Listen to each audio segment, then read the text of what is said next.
안녕하십니까. 저는 세이브 더 칠드런 권리옹호 사업부문장 조민선입니다.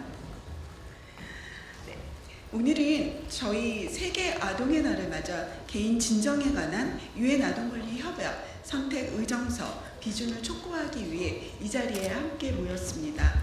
우리나라가 아직 비준하지 않은 개인 진정에 관한 선택 의정서는 아동이 권리를 침해당했지만 국내 제도로 해결되지 않을 때 아동이 직접 국제사회에 구제를 신청할 수 있는 절차를 담고 있습니다. 이 제도가 하루빨리 비준되기를 아동들이 직접 촉구하고자 합니다. 기자회견 순서를 말씀드리겠습니다. 선택의정서 비준 촉구 활동에 큰 힘이 되고 계시는 김예지 국회의원님의 모든 발언을 시작으로 아동 청소년 4명의 자유 발언을 듣고 이어서 아동 공동 기자회견문을 낭독하며 마치겠습니다. 그럼 김예지 의원님부터 순서대로 앞으로 모시겠습니다. 네.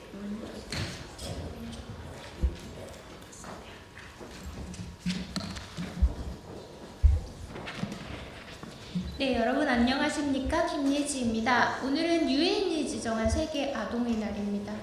이 날은 아동이 권리의 주체임을 다시 확인하는 의미 있는 날입니다.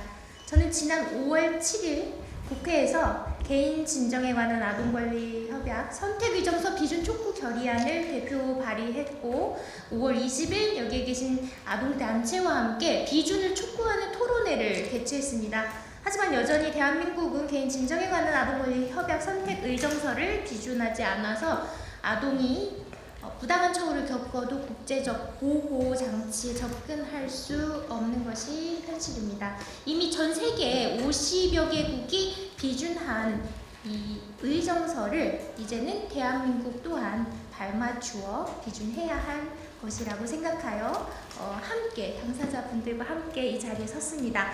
오늘 이 자리에 선 네 분은 기후위기, 경쟁교육, 또 이주 배경, 노키즈존 등 자신의 삶과 연결된 주제를 통해서 아동이 직접 목소리를 낼 수 있는 권리를 보여주고 있습니다. 저는 이 용기 있는 발언들이 정책으로, 제도로 이어질 수 있도록 국회에서 최선을 다하겠습니다. 개인 진정에 관한 선택의정서 비준은 선택이 아니라 책임이며 아동의 권리를 잘 지키겠다는 국가의 약속입니다. 대한민국 정부가 더 이상 미루지 말고 아동과 국회의 목소리에 응답하기를 간절히 바랍니다. 감사합니다.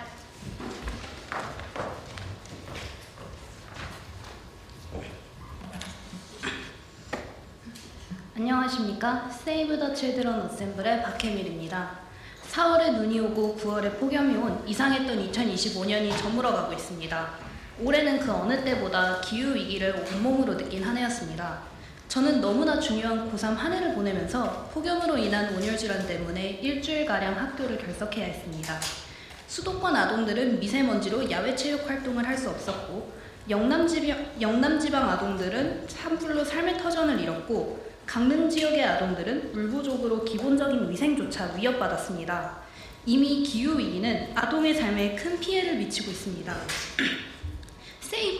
세이브 더 칠드런에서 발간한 보고서 기후위기 속에서 태어나다에 따르면 2020년도에 태어난 아동은 1960년대에 태어난 아동에 비해 평생 동안 폭염을 경험할 확률이 6배가 높다고 하며 산불, 흉작, 홍수, 가뭄을 경험하는 확률 또한 2배 이상 높다고 합니다. 그러니 기후위기로 가장 큰 피해를 받는 건 아동이라고 할 수 있습니다. 세이브 더 칠드런 어셈블은 아동으로서 기후변화에 대해 꾸준히 목소리를 내고 있습니다. 그러나 우리는 아동이라는 이유로 국가에게 내 목소리를 전달할 권리조차 박탈당하고 무기력한 기후위기의 피해자가 되기를 강요받고 있습니다. 그래서 저는 오늘 이 자리에서 외치고 싶습니다. 아동은 무기력한 기후위기의 피해자가 아닙니다. 주체적으로 기후위기에 목소리를 내고 행동할 수 있는 기후위기의 해결사입니다. 우리가 해결사 역할을 하기 위해선 아동이 국가와 소통할 수 있는 수단이 필요합니다. 그게 저희가 제3선택의정서 비준을 촉구하는 이유입니다. 제3선택의정서 비준이 기후위기 대응에서 아동의 참여를 보장하는 첫 걸음이 될 것이라고 믿기 때문입니다. 어른이 미안해라는 사과, 기후위기에 목소리를 내며 정말 많이 들은 말입니다. 그러나 더 이상 사과만으로 이 상황을 넘어갈 수는 없습니다. 말뿐만인 사과가 아니라 행동해야 할 때입니다. 기후위기 해결을 위해 아동의 목소리가 들려야 합니다. 아동의 목소리에 귀를 기울이고 지지하고 사회 곳곳으로 확산되도록 지원해 주시길 바랍니다. 아동의 목소리가 반영될 때가 진정한 기후위기 대응이 시작되는 때입니다. 감사합니다. 안녕하세요. 김성준입니다. 고등학교에 몸담는 시간은 향후 자신의 진로를 숙고하고 그 기반을 마련하는 시간이 되어야 합니다. 이러한 맥락에서 다양한 교육 프로그램이 운영되고 고교학점제와 내신 5등급 제도, 학생 개개인의 진로를 보조하기 위한 취지로 진행되고 있습니다. 문제는 입학 후 채 반년이 지나지 않은 시점에 2학년 수강 과목을 선택한다는 것입니다. 과목을 선택한다는 것은 진로를 결정하는 것과 다르지 않습니다. 하지만 과목 선택의 근거는 단순 성적인 경우가 다반사입니다. 수학 점수에 따라 문과와 이과를 가르고 시험 점수에 나의 진로를 끼워 맞추는 모습은 여전합니다. 경쟁교육이라는 체제 속 뒤처지는 학생은 반드시 존재하고 이들은 교육받을 권리에서 소외됩니다. 학교에서 시험 공부 외에 다른 여지를 두는 경우가 흔치 않습니다. 대부분의 학생이 그래도 대학은 가야지라는 막연한 생각에 시간을 보내지만 정작 자신의 적성과 진로를 탐색할 기회는 제한적입니다. 이것이 단순히 개인의 태도의 문제는 아닙니다. 학생은 물리적 시간이 부족합니다. 대부분의 고등학생은 하루 8시간 이상을 학교와 학원에서 보내는 것이 일상입니다. 상대적인 평가 아래 옆 학우보다 뒤처져서는 안 되고 진로 탐색을 원하는 것이 경쟁에서의 도피로 비치기도 합니다. 진로는 계획적인 절차 속에서 찾는 것이 아닌 다양한 경험 속에서 만나게 됩니다. 즉, 학생에게는 더 다양한 선택지와 실질적인 경험의 장이 필요합니다. 그리고 이 필요를 말할 수 있는 방법을 찾게 됩니다. 제3선택의정서는 저희 학생의 목소리를 담아낼 것입니다. 경쟁 교육 체제 속에서 삶을 가꾸고 진로를 탐색하는 것이 힘에 부친다는 사실을 알릴 것입니다.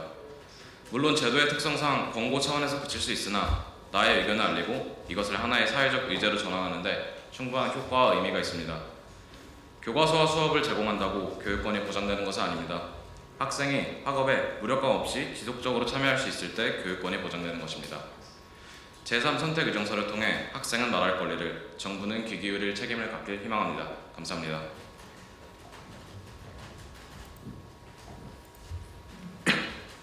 네, 대전 청소년 모임 한밭 이준원입니다.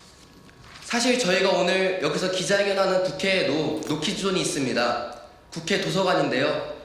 만 18세 이상의 비청소년은 사전에 허가 없이 신분증만 제출하고 들어갈 수 있지만은 청소년 같은 경우에는 사전에 허가를 받고 국회 도서관에 들어가야 합니다. 또한 일부 시립 도서관이나 도서관에서는 비청소년 전용 구역을 만들어가지고 운영하고 있는데요. 이런 국가기관의 노키주전 문제부터 먼저 해결해야지 개인의 노키주전 문제를 해결할 수 있다고 믿습니다. 이런 상황 속에서 제3선택의정서는 더욱 필요해지고 있습니다. 제3선택의정서는 아동이 인권 침해 사항에 대해 UN 아동권리위원회에 직접 진정을 제기할 수 있도록 하는 국제협약입니다. 아동을 향한 인권 침해와 혐오가 넘치는 상황에서 제3선택의정서는 선택이 아니라 필수입니다. 지금 즉시 보건복지부와 외교부는 제3선택의정서를 비준하십시오. 제3선택의정서가 우리 사회에 만연해 있는 청소년 인권 침해 문제에 대해서 해결할 수 있다고 생각하지는 않습니다. 우리 사회에 만연해 있는 차별과 혐오를 없애는 일부터 더 나아가야 합니다. 학생인권법, 차별금지법 등 모두를 위한 평등을 위한 대한민국을 만들어 나가야 합니다. 하지만 적어도 제3선택의정서가 더 이상 갈 곳 없는 아동분들에게, 더 이상 혐오를 듣기 싫은 아동분들에게, 더 이상 차별과 편견을 없애야 하는 아동분들에게 힘이 될 줄을 믿으며 오늘 발언 마치겠습니다. 감사합니다. 안녕하세요. 샤이닝입니다. 난민이거나 난민 아동인 사람은 많은 어려움을 겪습니다. 예를 들어 난민 주민이 한국 국적을 얻기는 6천만 원 정도의 높은 소득 기준과 같은 경제적인 조건 때문에 거의 불가능에 가깝고, 그래서 그 자녀의 누리도 커서 국적을 얻기 어려운 상황이 됩니다. 그리고 부모님의 국적이 있는지 없는지에 따라 난민아동은 전국대회나 큰 대회에 나갈 수 없기도 합니다. 난민아동은 여러 어려움을 겪고 때로는 큼을 회개해야 합니다. 그리고 한국의 대가족은 여러 정부 지원을 받지만 난민 대가족은 여기에 포함되지 않습니다. 난민 부모 밑에서 한국에 태어난 우리는 단지 난민이란 이유만으로 필요한 지원에서 빠져서는 안 됩니다. 난민이란 이유로 아동의 권리를 박탈당해서는 안 됩니다. 우리는 난민 가정에서 태어나기로 선택한 것이 아닙니다. 따라서 아동으로서 우리의 권리는 똑같이 존중받아야 합니다. 저와 친구들은 피부색 때문에 차별을 당하고 있습니다. 안타깝게도 우리는 피부색을 선택해서 태어난 것이 아닙니다. 친구들이나 어른들께서는 매일 이런 차별을 경험하는 것은 우리를 매우 슬프게 합니다. 왜냐하면 우리는 자신을 바꿀 수 없기 때문입니다. 난민 아동도 다른 아이들과 마찬가지로 보호받을 수 있도록 우리를 지켜주는 법과 제도가 만들어지기를 바랍니다. 모두가 함께 해주시면 좋겠습니다. 감사합니다. 네. 오늘 아동들의 진심을 위한 외침이 꼭 권리 보장으로 실현되길 간절히 바라며 이상으로 개인 진정에 관한 유엔 아동 권리 협약 선택 의정서 비준 촉구 기자회견을 모두 마치도록 하겠습니다. 감사합니다.